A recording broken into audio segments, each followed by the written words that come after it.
Welcome to Action Lab Live. We are your hosts, Torlando and Chris, here today to talk about aligning and joining the forces of sales and marketing. This is the place where they unite. And I'm so excited to be here today because I think that we have a really good topic. I think we have a really strong topic. I think some of the people that are out here are feeling a little I think they're feeling impacted by this. We read today a lot. I don't know about you, but I've been seeing so many headlines about the great resignation.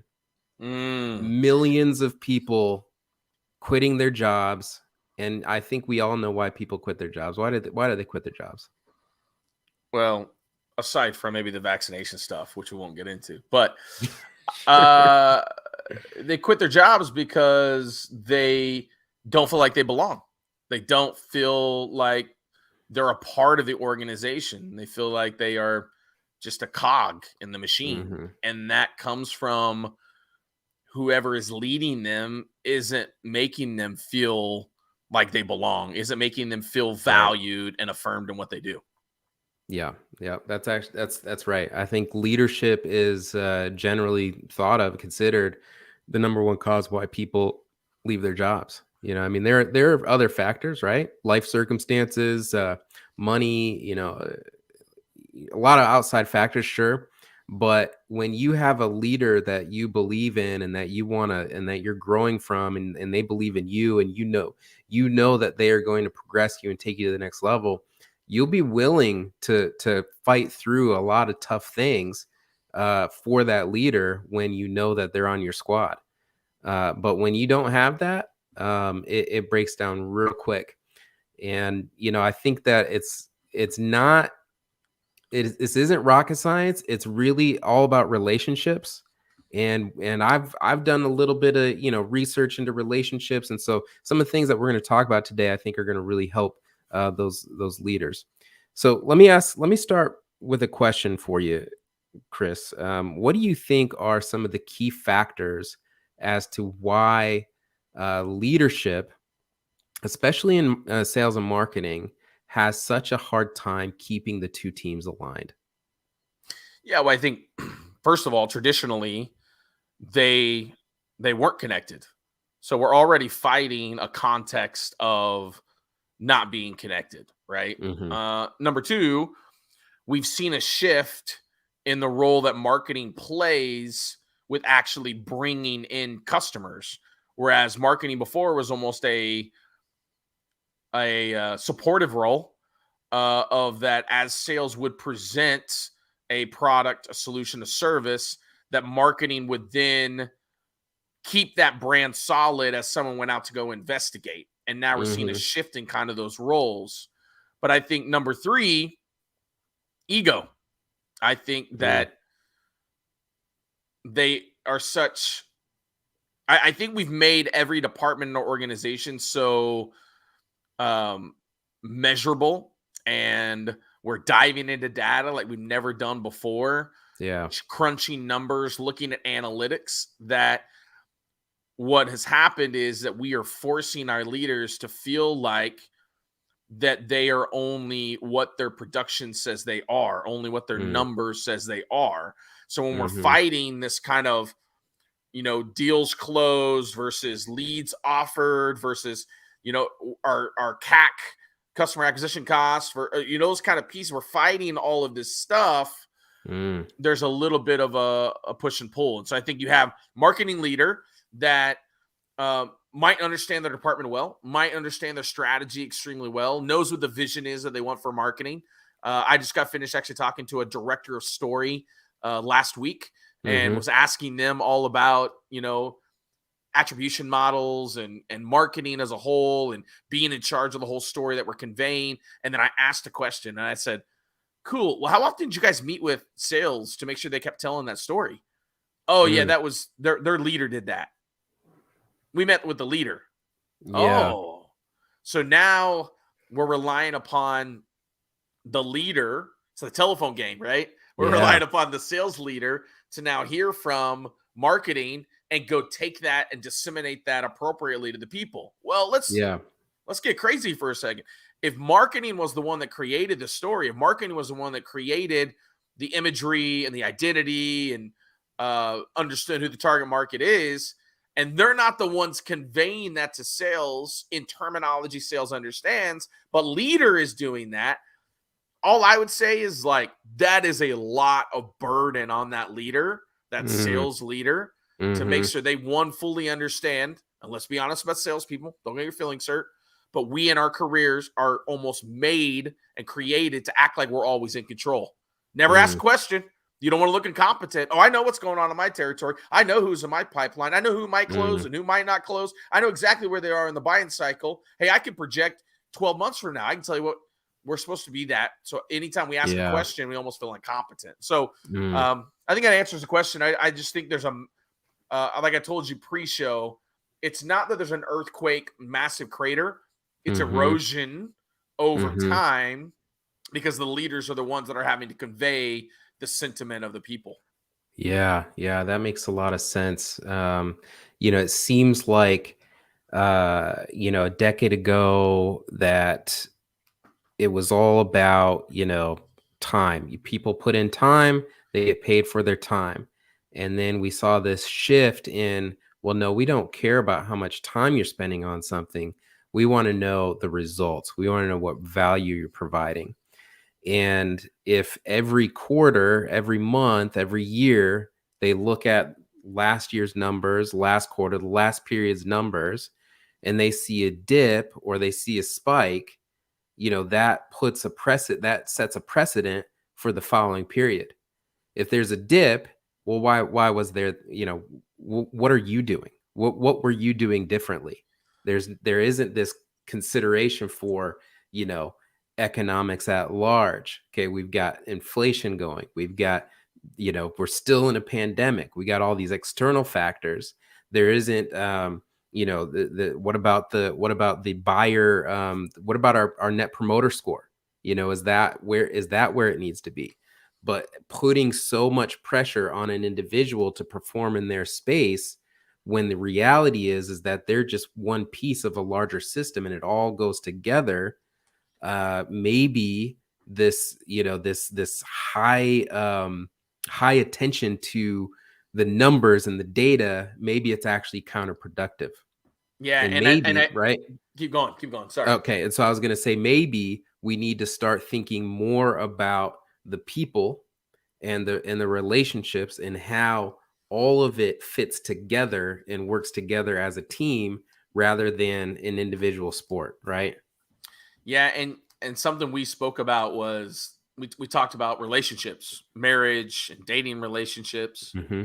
And we talked about how that, you know, if our spouse is getting affirmation or approval or support or just someone to listen to them outside of the marriage, that's when the marriage starts to Mm, deteriorate. It's when the relationship starts to deteriorate. So I think this heavy push, which I'm all in on, this heavy push that we want each individual in our organization to build a personal brand. hmm. Well, what potentially can occur is imagine having an individual marketing contributor now have more followers on LinkedIn than the marketing leader, Mm, or a marketing leader having so many followers that they're seen as a marketing expert. And so that plays into the ego. So imagine this idea of like, we may be hurting is not probably the right word.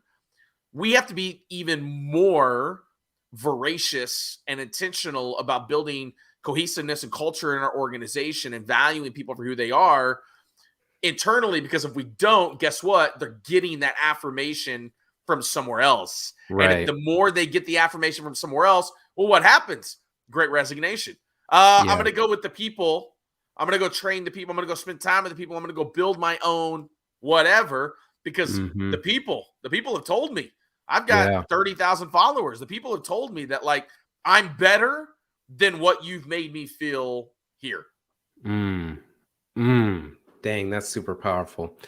I'm glad that you brought up the relationship thing, because I've been thinking a lot about some research done by the Gottmans. They're a couple. They're marital researchers, and They have a couple books out there. You know, if you're in a relationship, if you're in a marriage or dating situation, I highly recommend you look at the Gottmans. You know, it doesn't matter if you're going through problems or not. They've got really great information.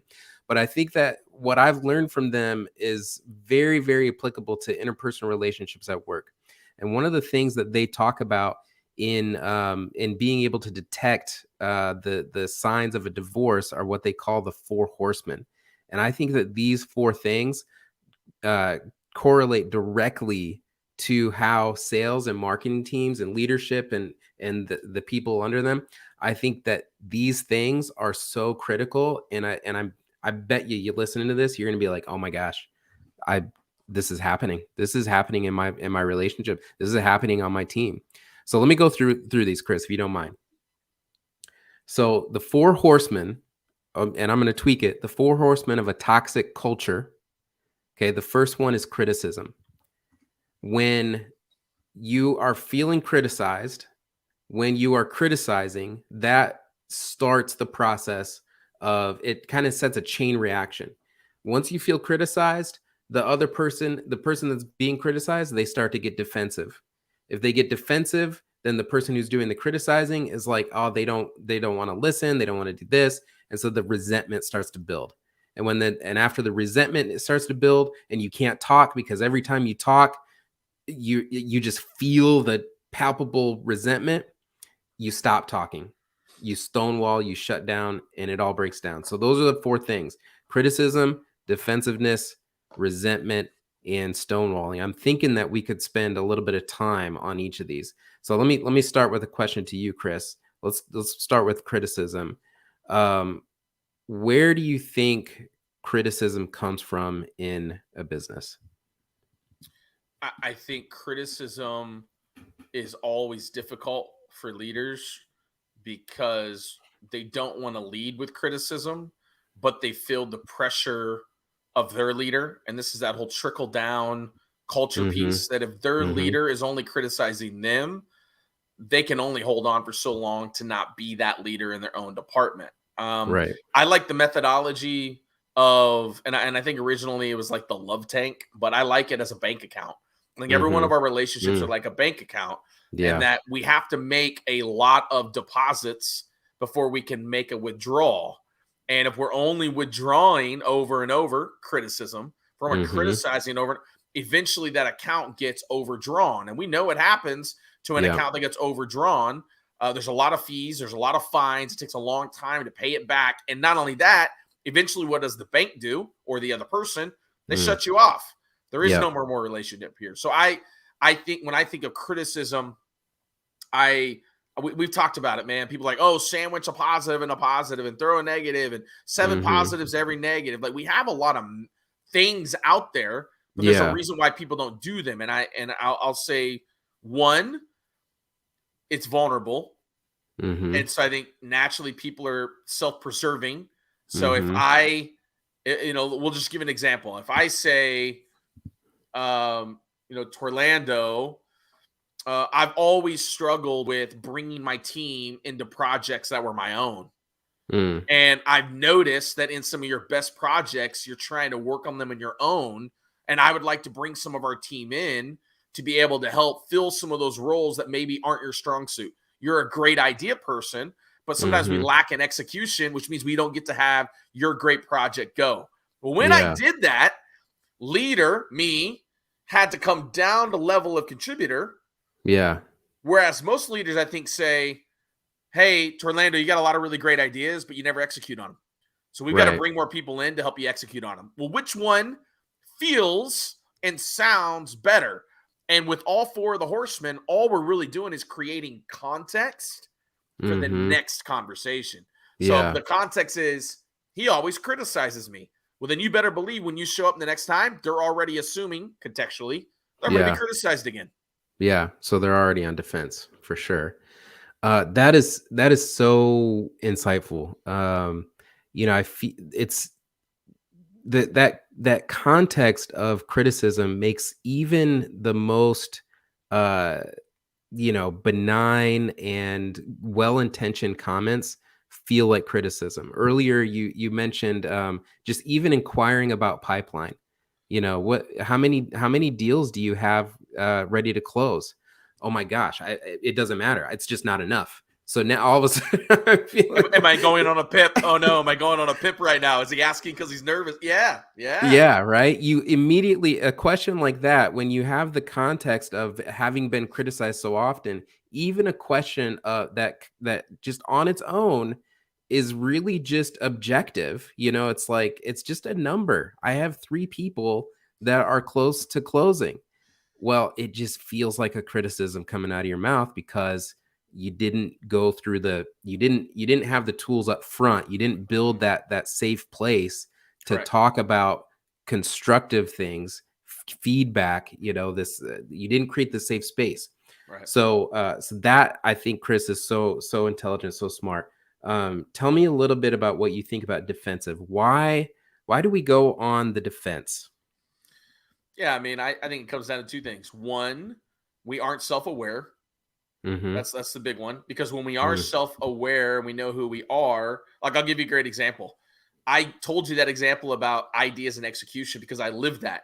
I'm a yeah. great idea individual, but I've got to partner with people that execute, Yeah. right? I can come up with a lot of great ideas, but I know I struggle in execution. So if I had a leader, I would want to tell the leader, listen, you need to surround me with tools that help me execute. And then you need to teach Mm, me how to use those tools effectively, because I'll come up with some ideas that you're like, we've got to do that. But I'm yeah. going to need the support.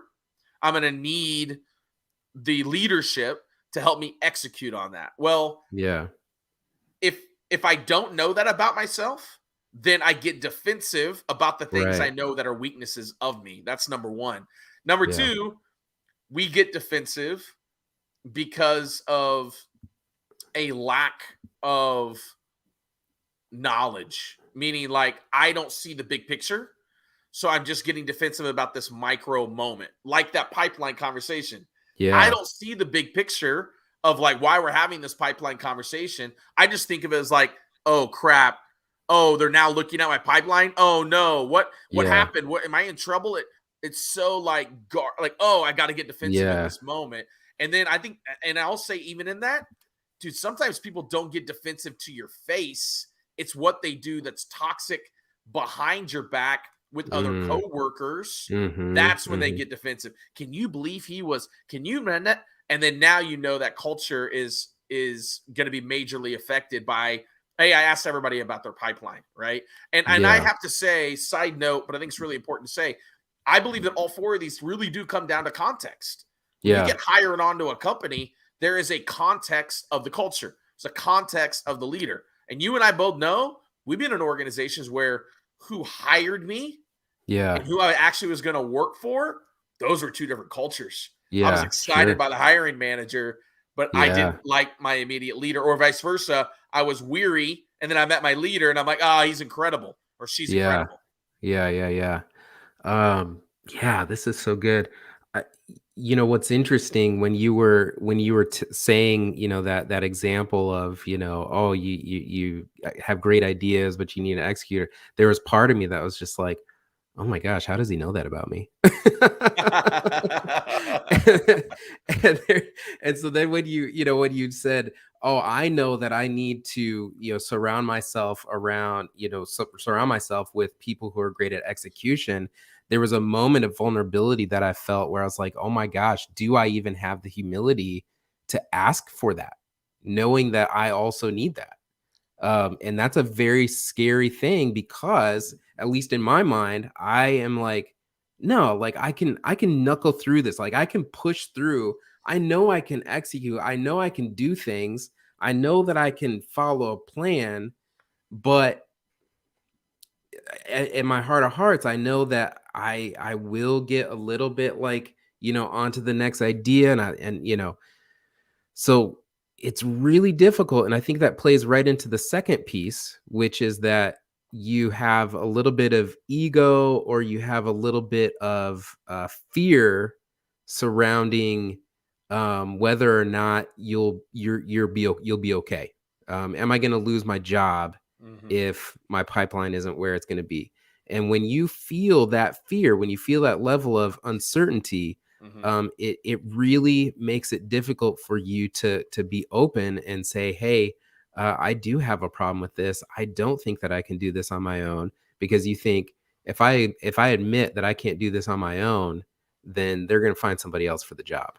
Right. And I have to show them in that moment as a leader, I have to say, I know when we communicate these things, fight or flight happens. And I Yeah. don't want you to tell me that everything's okay because that's flight.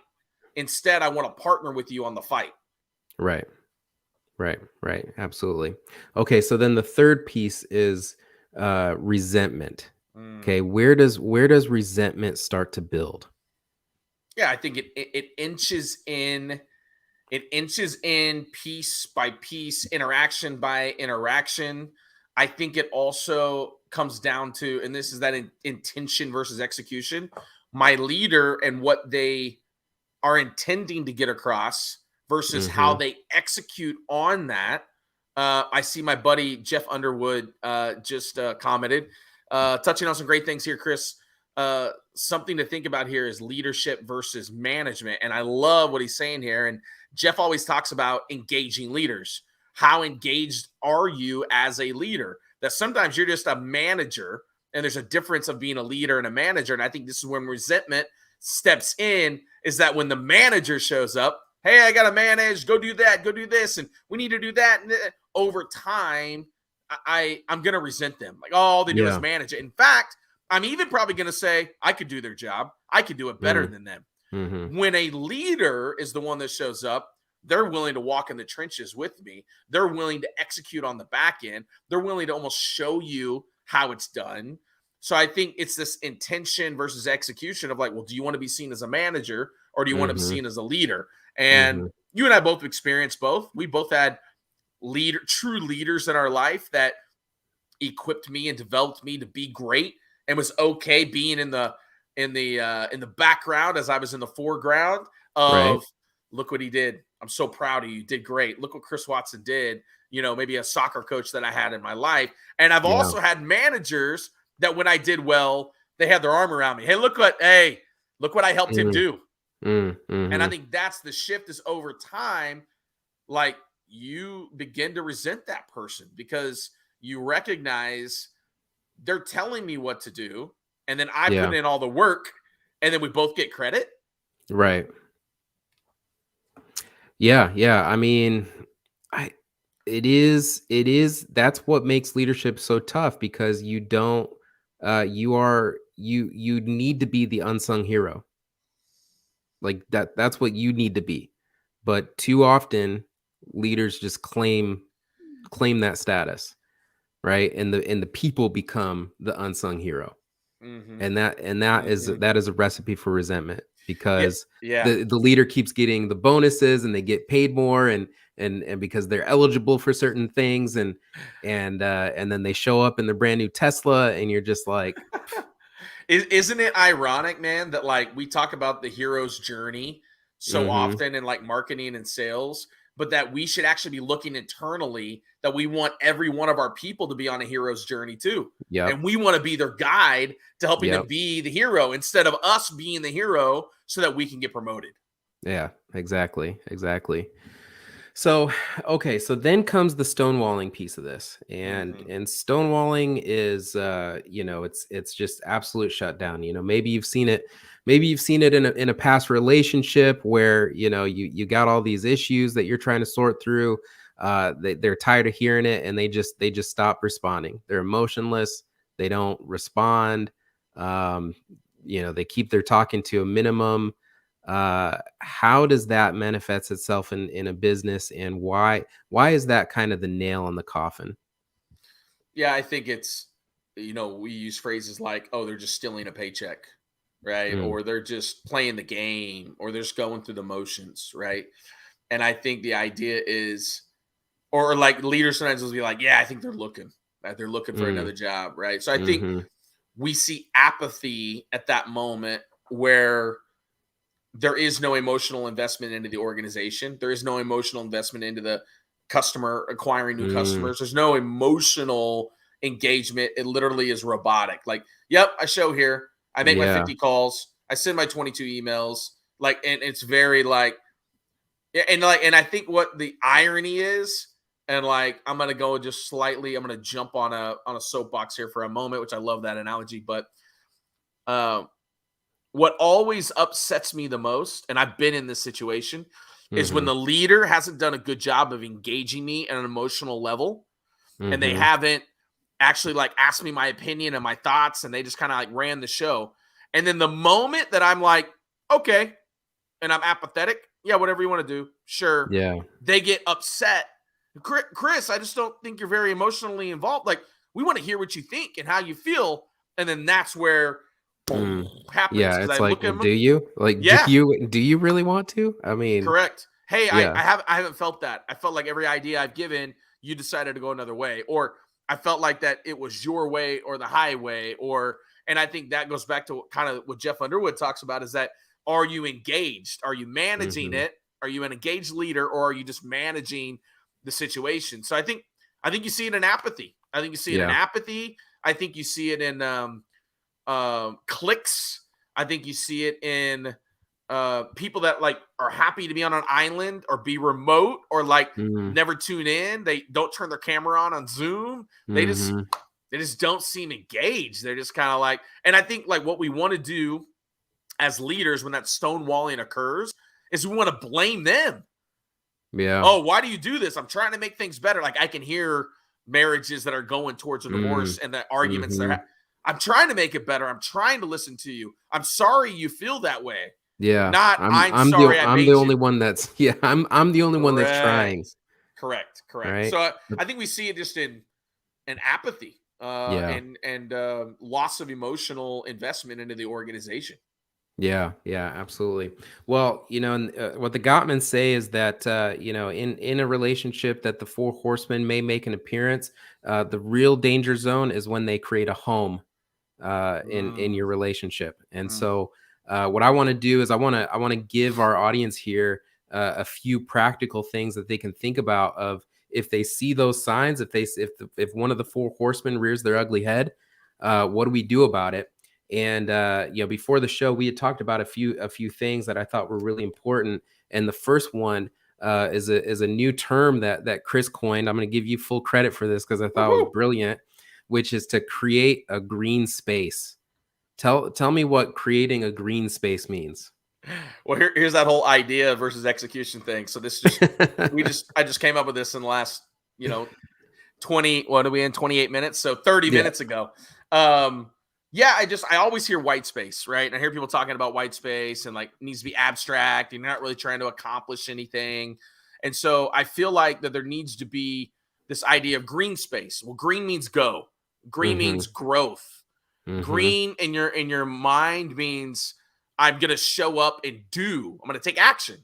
And Yeah. so I feel like there needs to be a facilitation of green space where you tell your organization, you cue them into, all right, hey, today, guys, we're going to create some green space. And what green space is, it can't be a team meeting. It can't be, don't name it anything else. You name it green space. But the idea is this is the place where everyone gets to engage. Mhm. They get to not only say, hey, here's ways we can grow, but here's ways I want to grow.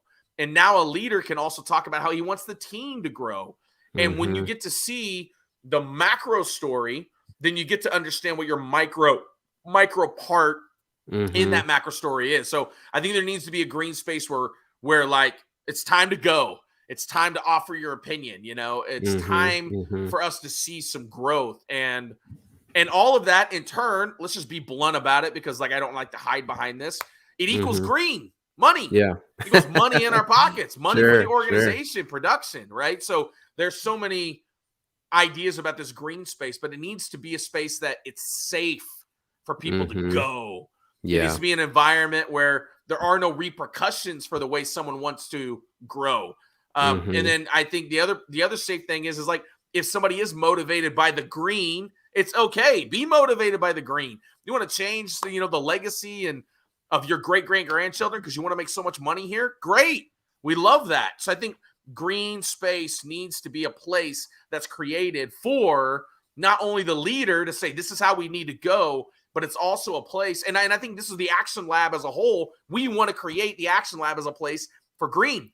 That's Green right. means go. Green means growth. Green means connection. And hopefully what happens in that green space is what? Mass production of Yeah. fruits of Yeah. our labor. For sure, for sure. You know, that analogy, I think the metaphor here is really powerful, because if you look at our, our ancient ancestors, our primal being, we if we could find a green space, we could find Yes. trees and grass and all of that. What did that mean? It meant that there was life and water and Yeah. sustenance, right? My man. Shade from the harsh sun, right? Yep. Yep. So it's so important that we create this safe green space where we aren't afraid of losing our job because we have an opinion. And quite honestly, I'm gonna build on that. Being a former pre AP geography teacher, yeah, you heard it, Okay, pre yeah. AP. It's Pre-AP. it's where we moved from being nomads, because we Mhm. used to be nomadic, where we would just travel where animals were. And when we Right, quit doing that, we taught people how to farm. We taught them how to basically make a space that was green, work for them, and feed them. And right. so I think we have so many employees that are nomads. This company to this company to this Mm. company. This If we would create green space for them, they would stay a whole lot longer. Yeah. Yeah, absolutely. Absolutely. I mean, people want two things. They want to be able to survive and thrive. Hmm. And, surviving, it's just kind of okay, this is my baseline needs are covered. The money, I'm making enough money to survive. That's great. But am I really thriving here? Is this really a Right. culture and a community where my ideas are valued, where I can grow and stretch in as an individual, and where I can be safe enough to take risks that Hmm. hopefully have a really high reward. And I think that leaders, because they get so tunnel vision, especially because of their leadership Hmm. having tunnel vision on just the value, right, the Yeah. Yeah. quantifiable data points, that Hmm. they're not willing to go out on a limb and take those risks that are really going to make a huge impact in the company. Yep. So that was the first thing, to kind of combat the four horsemen. The second thing that we talked about was empathy and humility. How important are those words today? I feel like I've heard them a lot in coming. I think it's because of the fact that we've kind of transitioned to this militant society where everything is high accountability. The call out culture, the cancel culture, all valuable things to a degree, but we're starting to hear empathy, humility, forgiveness come in there. That's kind of the third thing that we talked about. How Hmm. do these soft skills, empathy, humility, forgiveness, how do these things, what role do these play in a I, business? yeah, I think, and I know I'm going to say this and it's going to fall probably on some deaf ears, but I don't think we do a good enough job testing forgiveness and empathy and forgiveness. Did I say forgiveness twice? I think I did. Yeah. Sorry.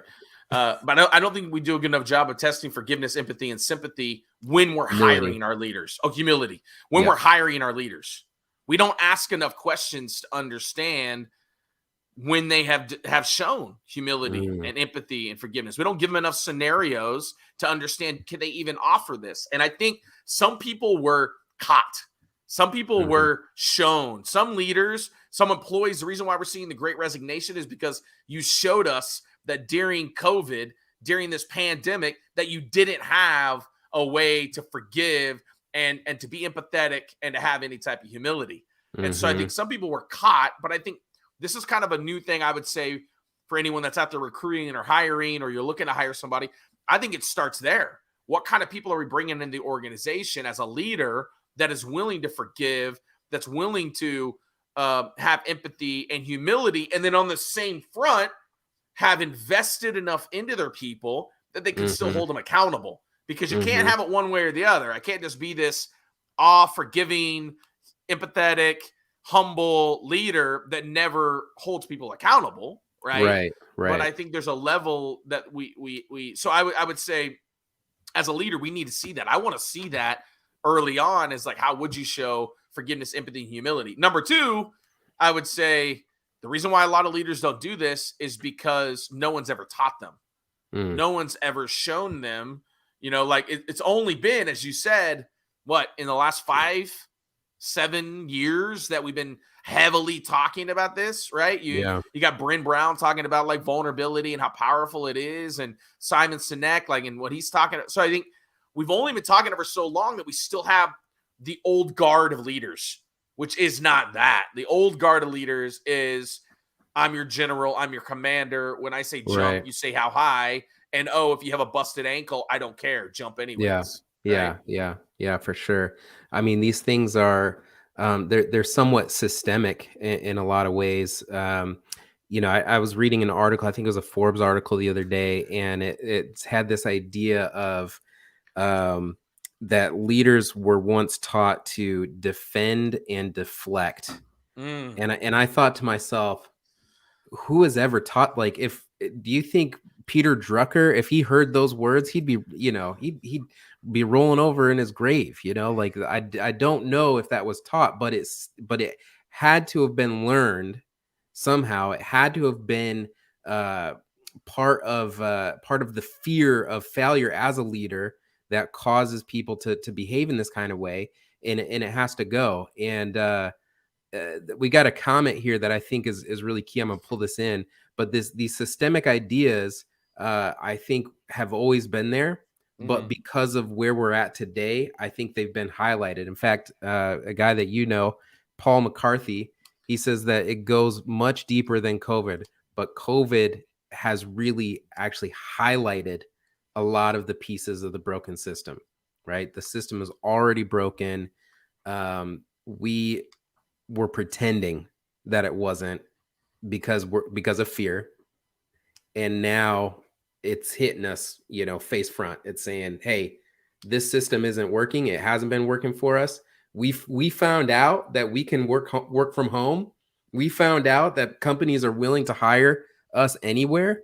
Mm-hmm. We found out that we can go a couple extra months, a couple extra weeks with less income coming in, but we want to be happy, and being happy is more. It's worth more than the stress of earning the money. So Yeah. now we've got this reckoning, right? Yep. Yep. And I'll say, to Paul's point, that if you're a leader out there and you know that a change needs to happen, an awakening's happened for you in your leadership, this, you hear us and you're like, they're exactly right, but I don't know where to go or what to do.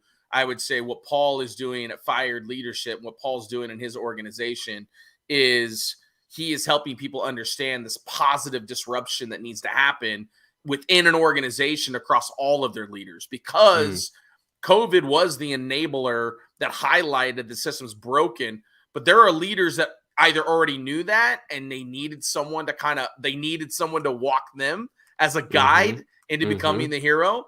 And then there's some organizations that they just got uncovered. And so in my time of spending with Paul, he's really opened my eyes even to leadership. Major shout out to him, because I think a lot of the things I said today probably were ushered in from him guiding and mentoring me and talking me through Mm, leadership at these Fortune 100 companies and what they're going through, yeah. and how the system truly is broken. So I would just say, I think what we are uncovering is that, and I think it's important for us to say this, Torlando, is like, we don't blame some of these leaders. Like, I'm not mad at a sales manager. I'm mad at a marketing manager, because a lot of Mm, times, your word was systematic.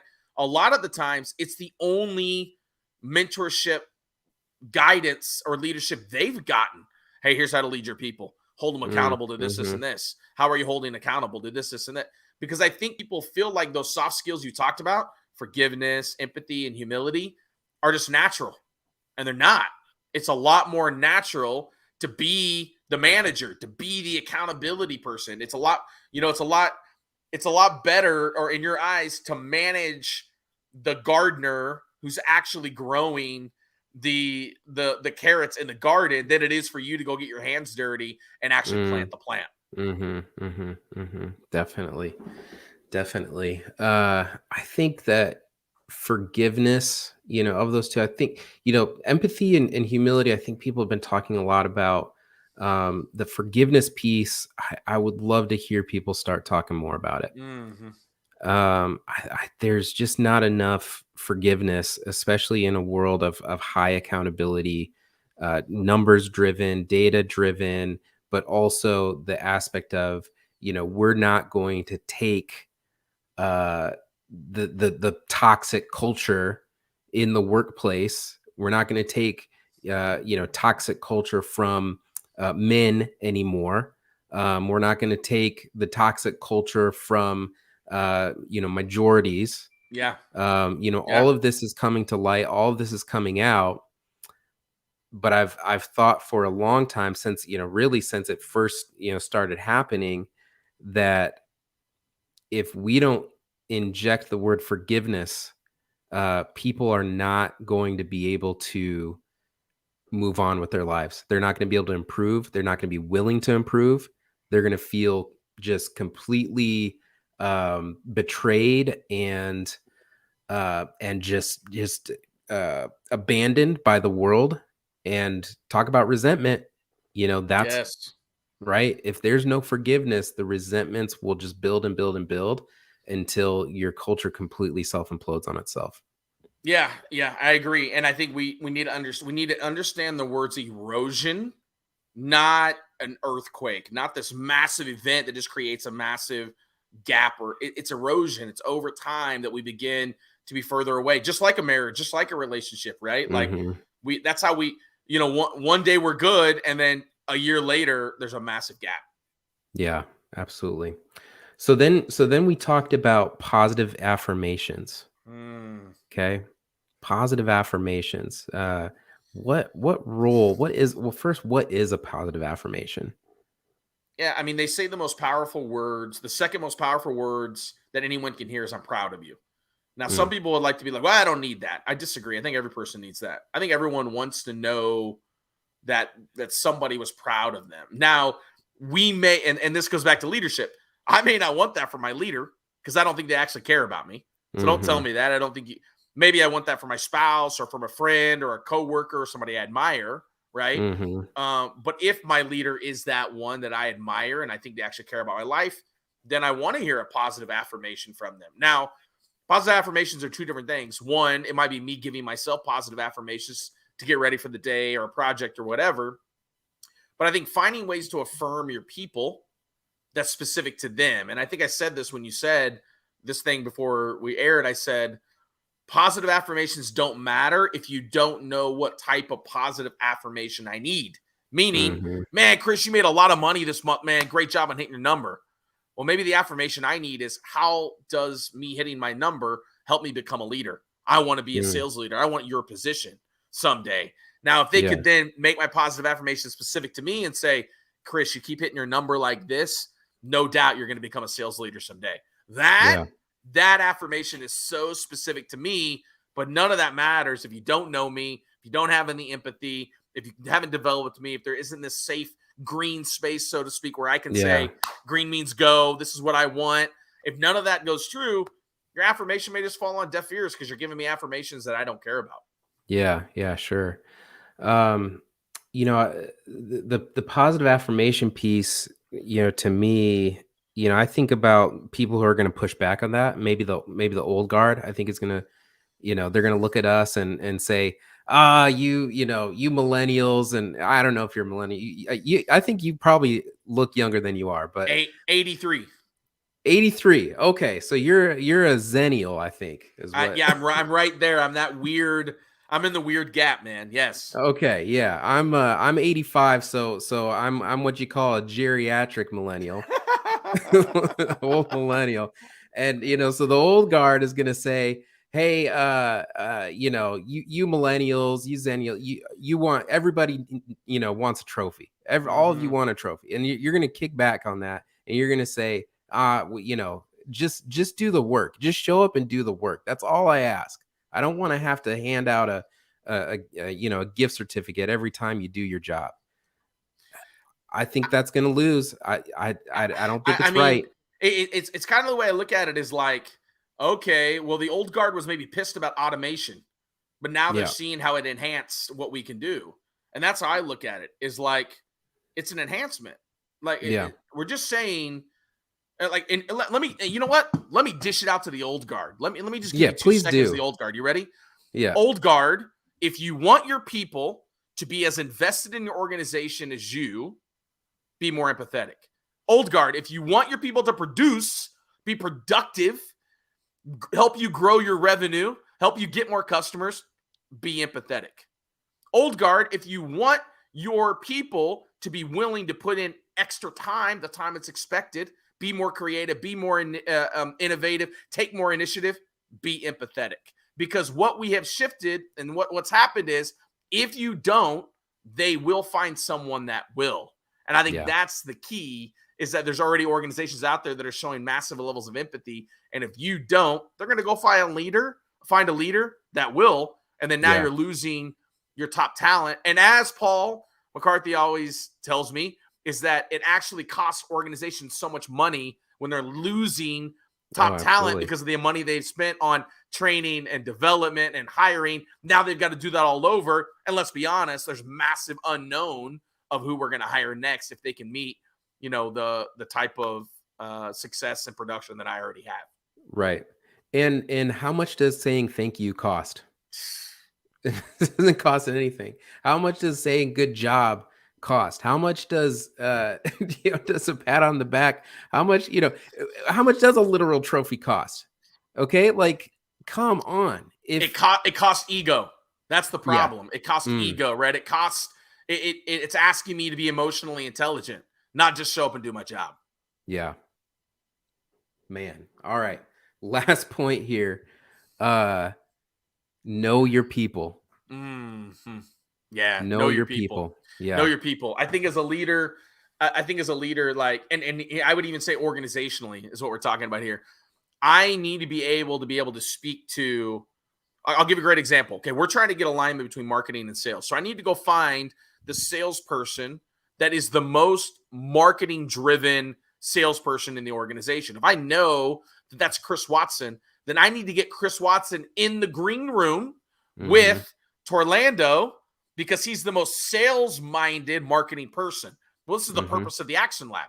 How can we create this environment of helping you know your people better so that then you can take over the Action Lab from what we teach you and do it the first time, that every quarter you now know who needs to align where so that marketing and sales is more aligned. And I think the key is, if I don't know my people, then now I'm just like, your sales, your marketing, do your thing. And then that Mhm. in turn affects culture and doesn't allow me as a leader to know. It almost like, what's the right way to say this? It almost pigeonholes you to say this is all you want to be, and not me helping you get to what you want to become. Mm, yeah, very good. I think knowing your people, this is something that I think we do this pretty well at Periodic. The culture is one thing that I think I'm really proud of, proud to be a part of. Uh, we meet each other. Like I'm not that separate from the devs, right? I'm in a marketing sales role. You would think that I'd be so far away from the devs. I know all the devs' names. We Mm-hmm. go out to lunch. We have frequent team lunches. Mm-hmm. Okay, and those aren't trivial. I can tell you that like in my old company that I ran, if I had known how powerful food was as a connector in a team, I, Yeah. I would have quadrupled my food budget. I really would have. I would have been doing it all the time. Yeah. Because being able to get together in a space where you don't have to think about work. You could just get Mm. to know people. You care about them. That's the space where you're able to let down your guard a little bit and recognize them and treat them and love them as a person. And that's where you get to know them. You get to know their aspirations. You get to know what books they're reading. You get to know what their 10-year plan is. And as I've been, just with Periodic, I mean, I ask the developers those questions. I say, well, right now you're a junior developer. Where do you see yourself? Do you see yourself as a founder one day? Are you going to do that? Like, what are what are you doing, to make that happen? And we start to know each other better, to the degree that when I'm thinking about when I'm thinking about issues that I'm facing when selling, because look, software, the reality of software is that every software system out there has bugs. And I mean, you guys have phones and you download updates, and every week you see Facebook says, yeah, we fixed some bugs. They all have bugs. When you are face to face with your team that's over that and you know them, you can have empathy for the job that they have, Yes. instead of being resentful every single time you find a bug while you're doing a Yes. demo, Yes. right? It's the same with marketing and sales. Those two teams, you got to get together. You have to break down the line. You have to break bread together, and you got to talk. You got to know each other. Otherwise, there will always be that divide, and you will kill your business that way. And if you are a leader, you have the ability to facilitate this. It starts with the leaders. That's right. You play such a critical role in that, the sales leader and the marketing leader. And we've talked about this shortly, but this is why you're seeing this, that a lot of organizations are kind of going to this revenue model where there's going to be a revenue leader over both. We've Mm-hmm. also seen kind of this team selling model, but I think it starts at leadership. So if you're a sales leader out there, you're a marketing leader out there, what we encourage you today to do is to go and extend a hand, go olive branch, break bread with that Mm-hmm. other leader to say, how can we get better alignment? And what we hope you land on is, well, these two guys, Action Lab, helped us uncover this, and maybe we're a great solution to help facilitate this, with you being the guide in this, so that you can get what you want out of the Action Lab, so that there is better cohesiveness and alignment. That's right. That's right, Chris. Like Chris is saying, we will help you facilitate this. We can help you run your own action labs so that your sales team and your marketing team can be better aligned. We have gone a little bit long on this show, but I think it was important because this topic is deep, and I think we went deep. Next week we'll be back at it. Wednesday, 11 a.m. is when we typically start Eastern. Go to join.actionlab.live to register. And until next week, my man, go take action.